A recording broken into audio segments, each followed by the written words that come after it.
Let's go. Oh my god. Hello, friend. Aha! Aha! Yes.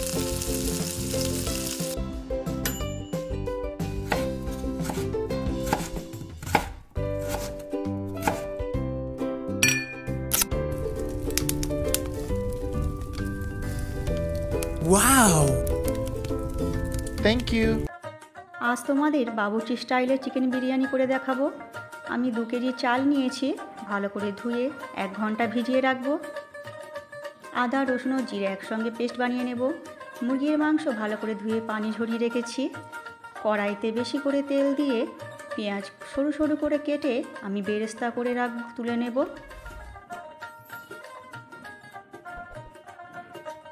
ভালো করে ভেজে আমি বেরেস্তা করে তুলে রাখবো একটি জায়গায়। তেলটা ভালো করে ঝারিয়ে রাখতে হবে। আলু বড় বড় সাইজের কেটে তাতে ফ্রুট কালার দিয়ে ভালো করে মাখিয়ে নেব। একটি বড় হাঁড়িতে আমি ভাতের জন্য পানি বসিয়েছি। তেজপাতা, লবঙ্গ, নুনটা কড়া করে দিতে হবে পানিতে, দিয়ে পানিটা ফুটতে দেব। ওই তেলেই আমি আলুগুলো অল্প অল্প করে লাল করে ভালো করে ভেজে নেব, পরিমাণ মতো নুন দিয়ে। এইভাবে বাবুর্চি স্টাইলে বিরিয়ানি করলে আশা করছি তোমাদের ভালো লাগবে। তোমরা বানিয়ে একবার দেখো বাড়িতে। এইভাবে সমস্ত আলু আমি ভেজে নেব। মাংসতে পরিমাণ মতো লবণ, 1 চামচ লঙ্কা গুঁড়ো আর 1 চামচ হলুদ গুঁড়ো দিয়ে ভালো করে মাখিয়ে নেব।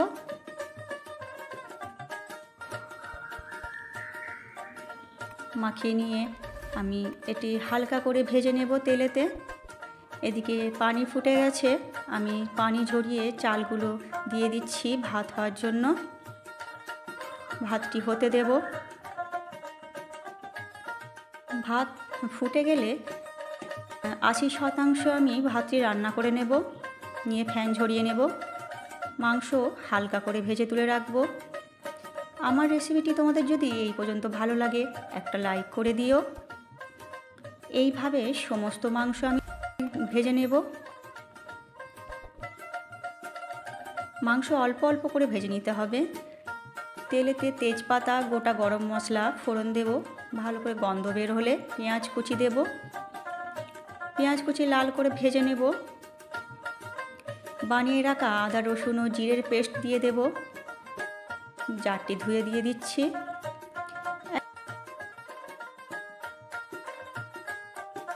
1 চামচ লঙ্কা গুঁড়ো, 1 চামচ হলুদ গুঁড়ো আর 1 চামচ জিরে গুঁড়ো দিয়ে মশলাটি আমি ভালো করে কষিয়ে নেব। খেয়াল রাখতে হবে মশলা যত ভালো কষানো হবে তত বিরিয়ানির স্বাদ তত ভালো হবে। আমি পানি দিয়ে দিয়ে হাতে সময় নিয়ে মশলাটি ভালো করে কষিয়ে নেব। মশলা কষানো হয়ে গেলে মুরগির মাংসগুলো দিয়ে আবার আমি মাংসটি কষিয়ে নেব। কিছুক্ষণ কষিয়ে নেব।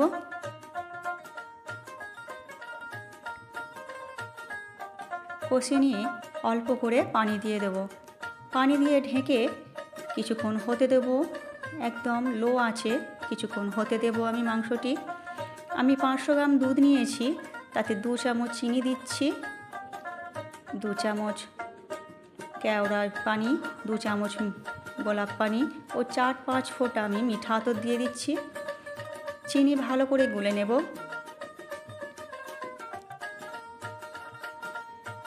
দুধ থেকে কিছুটা তুলে নিয়ে আমি ফ্রুট কালার মিক্স করে নেব। এটি বিরিয়ানিতে কালারের জন্য অল্প করে 1 চিমটি আমি ফ্রুট কালার মিক্স করে নেব ভালো করে। আমি 2 কেজি চাল নিয়েছি, তাই 200 গ্রাম মিষ্টি দই নিয়েছি। ভালো করে ফেটিয়ে নিয়ে আমি মিষ্টি দইটা আমি দুধের সঙ্গে মিক্স করে নেব। মিক্স করে নিয়ে আমি দুধের সঙ্গে মিক্স করে নিচ্ছি ভালো করে। মাংস এইভাবে ঝোল রেখে আমি নামিয়ে নেব।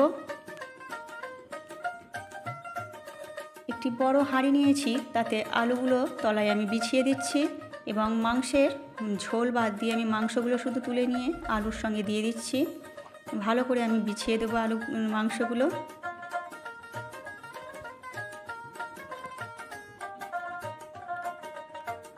আমি যে বিরিয়ানির মশলাটি ব্যবহার করছি এটি হোমমেড বিরিয়ানির মশলা। তোমরা 2 কেজি চালে 2 চামচ বিরিয়ানির মশলা ব্যবহার করো। এটি আমার রেসিপি আমার চ্যানেলে তোমরা পেয়ে যাবে শর্টস ভিডিওতে। এইভাবে আমি 2 কেজি চাল নিয়েছি, তাই 3টে লেয়ার করছি। অল্প অল্প তোমাদের মতো তোমরা লেয়ার দিয়ে নিও। এইভাবে অল্প করে ভাত দিলাম প্রথমে এবং দুধ চারদিকে ভালো করে ছড়িয়ে দিচ্ছি।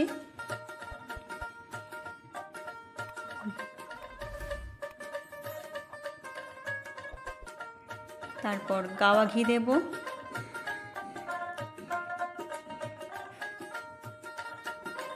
এবং পেঁয়াজ বেরেস্তা ছড়িয়ে দিচ্ছি। এই পর্যন্ত আমার রেসিপিটি তোমাদের ভালো লাগলে কমেন্ট করে জানিও ও তোমার বন্ধুদের মাঝে শেয়ার করে দিও। এইভাবে আমি 3টে লেয়ার দিয়ে একইভাবে দুধ, পেঁয়াজের বেরেস্তা, ঘি ও কালার দিয়ে আমি ছড়িয়ে নেব। এই মুসলিম বাবুর্চিরা এইভাবে বিরিয়ানি রান্না করে থাকে কোনো অনুষ্ঠান বাড়িতে। এইভাবে করে তোমরা দেখো, আশা করছি তোমাদের ভালো লাগবে। বানিয়ে অবশ্যই আমাকে কমেন্ট করে জানিও তোমাদের কেমন লাগলো রেসিপিটি। এবারে সবার শেষে আমি ঝোলটি, মাংসের ঝোল আমি চারিদিকে ভাতে ছড়িয়ে দেব, সব দিকে ভালো করে।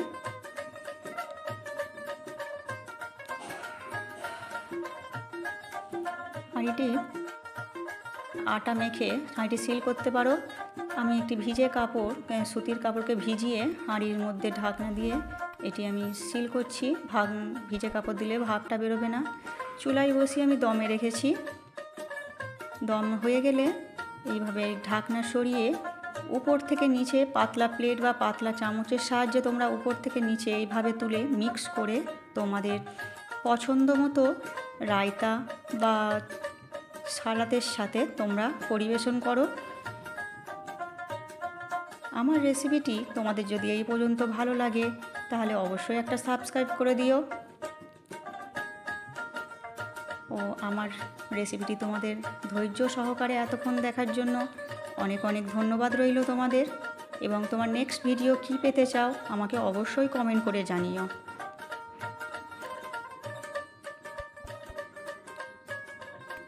ধন্যবাদ। ভালো থেকো তোমরা সবাই।